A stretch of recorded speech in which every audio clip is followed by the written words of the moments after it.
Live from Fargo and serving you on TV, online and on the go. This is Valley News Live 10 at 10. I watch them swarm around me, but yeah, I kind of take caution to them landing on me.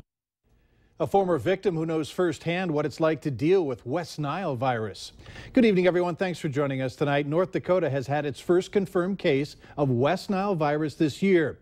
She's a 40-year-old woman from central North Dakota. And Grand Forks has discovered mosquitoes infected with the virus. Valley News Team's Krista Boehm has more from the woman who knows all about the effects on your chances of getting it.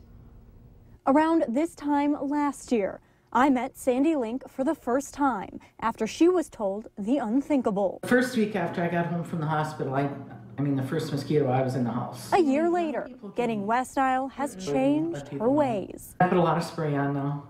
I mean, I did before, but I mean, three times a day if I'm outside. West Nile not only changed her habits, it left her with a side effect.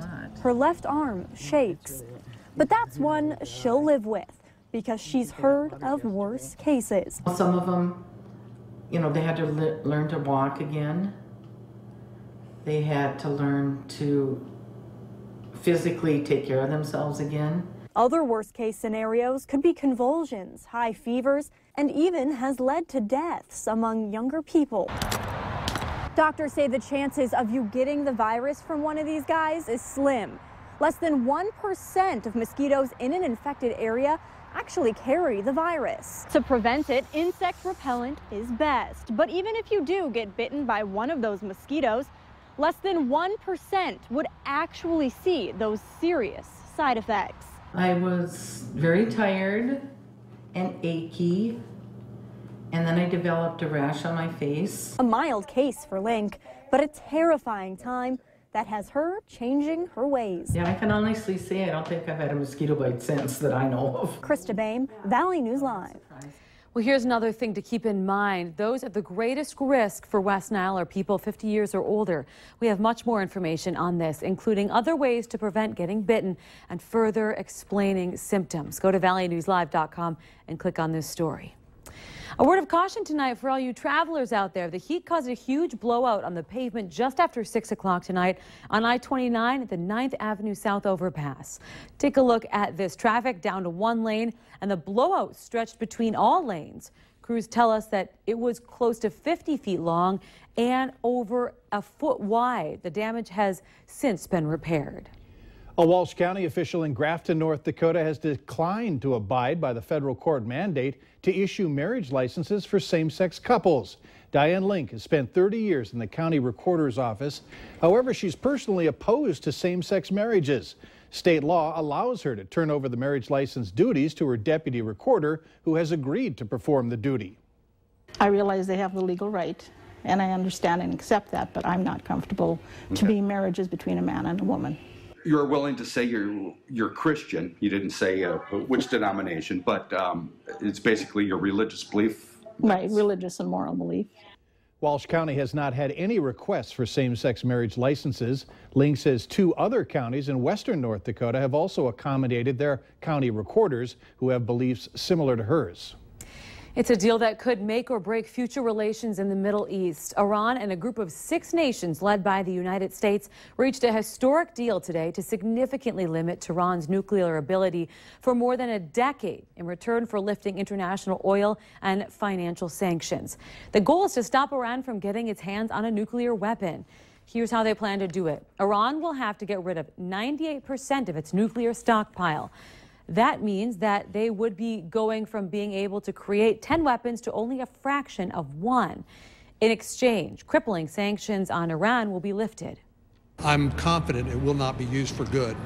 There will also be a lifting of sanctions on the sale of Iranian oil. So there's going to be a lot of money flooding into Iran that they can use for mischief. Congress will now have 60 days to review the bill. Democrats and Republicans alike are skeptical, but the president says that he's going to veto any denial of the deal. In that case, Congress will need a 2/3 majority to override that veto. Months after North Dakota lawmakers recess, there's already talk of issues that will likely be facing in 2017. For the third time in 6 years, lawmakers killed a bill in this last session that would ban discrimination based on sexual orientation.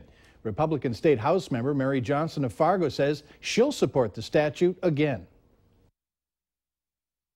Given the Supreme Court's recent ruling regarding gay marriage, I believe that and I hope that the legislature turns around on sexual orientation being included in the non-discrimination.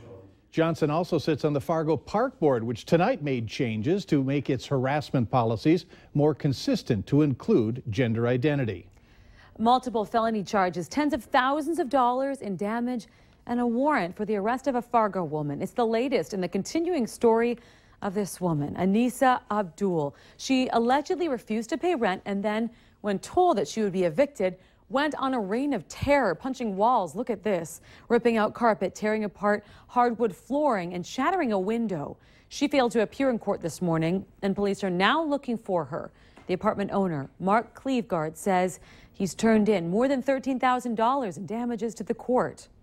I had no rights to go in and stop her when she was wrecking my apartment and my building, but I do have the right for a small claims court and a criminal hearing to make sure we follow through and she gets her, what's coming to her just penalty.